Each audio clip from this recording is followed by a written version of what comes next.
సహోదరి సహోదరులు, మనం ఆయన మాటకు లోబడినట్లయితే, మనం చేసే ప్రతి పనిలో దేవునికి సంపూర్ణ అధికారం ఇచ్చినట్లయితే ఏం చేస్తాడు బైబిల్లో ఉంది. ఒక్కసారి ఆ రిఫరెన్స్ చూపిస్తాను రండి. దేవుని మాటకు లోబడితే ఏం జరుగుతుంది? సామెతల కింద 3వ అధ్యాయము 5వ వచనం చదువుతున్నాను. 5వ వచనం, నీ స్వబుద్ధిని ఆధారము చేసి కొనక నీ పూర్ణ హృదయముతో యెహోవా యందు నమ్మిక ఉంచుము.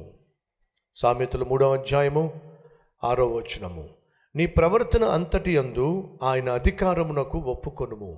నీ ప్రవర్తన అంతటి యందు అంటే అర్థం ఏమిటి? నా ఇష్టం అనే ఇష్టాన్ని సమాధి చేసేసాయి. నా ఇష్టం సమాధి చేసేసాయి. ప్రభా నీ ఇష్టం అని చెప్పటం నేర్చుకో. నా ఇష్టం కాదు, ప్రభా నీ ఇష్టం, నీ చిత్తం, నీ ఉద్దేశం నా జీవితంలో నెరవేర్చు అని చెప్పటం నేర్చుకో. ఏమంటున్నాడు? నీ ప్రవర్తన అంతటి యందు ఆయన అధికారమునకు ఒప్పుకొనుము. అప్పుడు ఆయన నీ త్రోవను ఏం చేస్తాడట? ఇరుకుగా ఉన్న, ఆటంకంగా ఉన్న, అడ్డుగా ఉన్న నీ త్రోవను ఏం చేస్తాడు? సరళము చేస్తాడు. ఉన్నారా మన మధ్య ఎవరైనా మార్గాలు మూసుకుపోయినాయి, దారి కనిపించటల్లా, అంత అగోచరంగా ఉంది, అస్తవ్యస్తంగా ఉంది అంటున్నావా నీ జీవితం?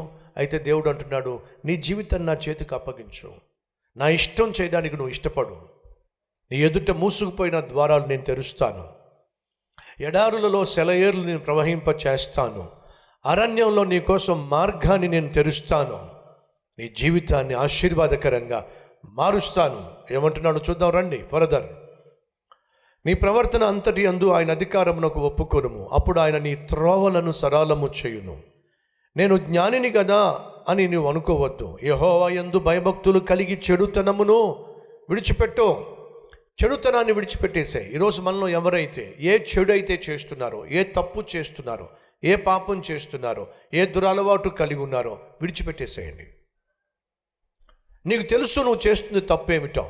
నేను చేస్తున్న తప్పేమిటో నాకు తెలియదండి అంటున్నావంటే నువ్వు మాయకుడివి, అమాయకుడివి కాదు, నువ్వు మాయకుడివి. నీ తప్పు నీకు తెలియకపోవడం ఏమిటి? నువ్వు ఏం చేస్తున్నావో, నువ్వు చేస్తున్న తప్పేమిటి నీకు తెలుసు. దేవుడు అంటున్నాడు, నా యందు భయభక్తులు కలిగి ఉండి నీ చెడుతనమును విడిచిపెట్టు. మన చెడుతనమును మనం విడిచిపెడితే ఏం జరుగుతుందో తెలుసా? బైబిల్లో ఉంది. ఏం చేస్తాడు దేవుడు? అప్పుడో నీ చెడుతనమును నీవు విడిచిపెట్టు, అప్పుడు నీ దేహమునకు ఆరోగ్యము, నీ ఎముకలకు సత్తువ కలుగును. అంటే అర్థం ఏంటి తెలుసా? ఈరోజు మన జీవితంలో అందరి విషయంలో కాకపోయినా అనేక మంది విషయంలో అనారోగ్యానికి ప్రధాన కారణం ఏమిటయా అంటే చెడుతనం. కొన్నిసార్లు యోబు వలె నీతిగా జీవించే వారికి అనారోగ్యం రావచ్చు.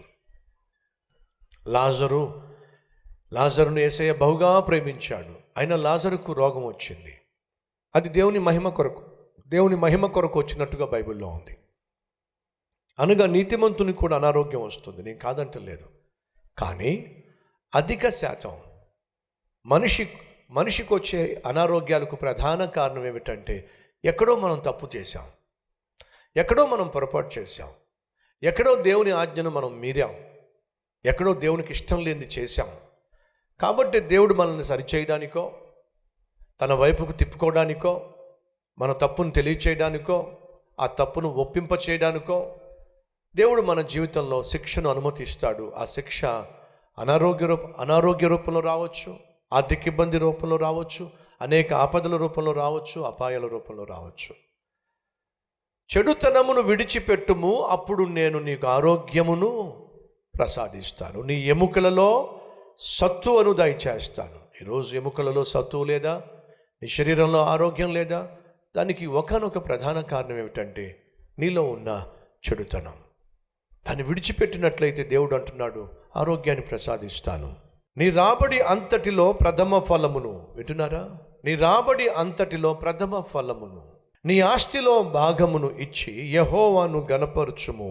అప్పుడు నీ కొట్లలో ధాన్యము సమృద్ధిగా ఉండును, నీ గానుగులలో నుండి క్రొత్త ద్రాక్ష రసము పైకి పొరలి ఆరును. నా మాట వినో, నువ్వు సంపాదించే సంపాదనలో ప్రథమ ఫలము అనగా దశమ భాగము, నీ ఆస్తిలో భాగము, నా దగ్గరకు తీసుకురా, నేను నీ కొట్లలో ధాన్యమును ఆశీర్వదిస్తాను, నీ గిన్నె నిండి పొంగి పొర్లేలా చేస్తాను. ఇది సతీష్ కుమార్ చెప్తుంది కాదు సుమా, సర్వశక్తుడైన దేవుడు చెప్తున్న మాట. ఆయనకు సంపూర్ణంగా మన జీవితాన్ని అప్పగిద్దాం. ఆయన అధికారానికి మనల్ని మనం అప్పగించుకుందాం. నా ఇష్టం అని అంటున్నావా? అయితే కష్టం. ఎందుకని? ధనవంతుడు ఈ భూమి మీద నా ఇష్టం అన్నాడు, నరకంలో చాలా కష్టం అంటున్నాడు. ఆ పరిస్థితి మీకు రాకుండా ఉండాలి మనస్ఫూర్తిగా కోరుతున్నాను. కష్టమైనప్పటికీ కూడా భూమి మీద యథార్థంగా జీవించండి. ఎందుకని? పరలోకంలో నెమ్మది కలిగి జీవిస్తారు అని బైబిల్ సెలవిస్తుంది.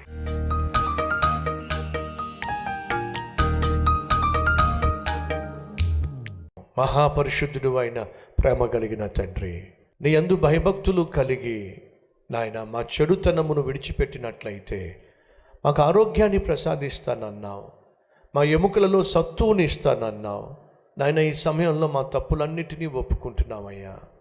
అరికాలు మొదలుకొని నడినెత్తి వరకు మేము చేసిన ప్రతి తప్పు నువ్వు చూశావు నాయన, క్షమించమని అడుగుతున్నావు. సిలువలో నువ్వు కార్చిన రక్తము ద్వారా మమ్మలను పవిత్రపరచండి నాయన, పరిశుద్ధపరచండి నాయన. హిమము కంటే తెల్లగా మా హృదయాలను పవిత్రపరచండి అయ్యా. పాపము చేయడానికి భయపడేటటువంటి మనస్సు మాకు దయచేయండి నాయన. నీకు ఇష్టం లేనిది ఏది కూడా మేము చేయడానికి వీల్లేదు నాయన. ఎల్లప్పుడూ నీకు ఇష్టానుసారంగా జీవించే జీవితం దయచేయండి. నా ఇష్టం నాయన, దాన్ని సిలువ వేసేయండి అయ్యా. ఈ భూమి మీద చేయాల్సింది మా ఇష్టం కాదు, నీ ఇష్టం చేయాలి నాయన. మాకిష్టలుగా కాదు, నీకిష్టలుగా మేము జీవించాలి నాయన. అట్టి జీవితం మాకు దయచేయండి అయ్యా. మెట్టుకు మమ్మల్ని అందరినీ కూడా నీకు సాక్షులుగా మార్చుకోమని, నీ చేతిలో సాధనాలుగా మలుచుకోమని, నిన్ను మహిమపరిచేటటువంటి ఆత్మీయులుగా మమ్మల్ని దీవించమని యేసు నామం పేరట వేడుకుంటున్నాం తండ్రి. ఆమెన్.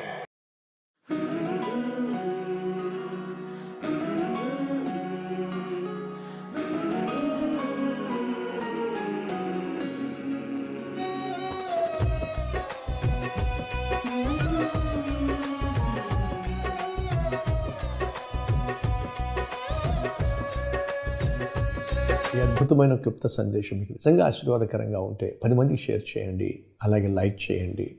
అంతేకాకుండా ఒక చక్కని కామెంట్ కూడా పెట్టండి. సోషల్ మీడియా ద్వారా ఎంతోమందికి విలువైన సందేశాన్ని షేర్ చేసే అవకాశం ఉంది కాబట్టి మీ ప్రయత్నం మీరు చేయాల్సిందిగా కోరుతున్నాను. మళ్ళీ రేపు ఒక క్లుప్త మార్నింగ్ డివోషన్తో ముందుకు రాబోతున్నాను. అంతవరకు సెలవు.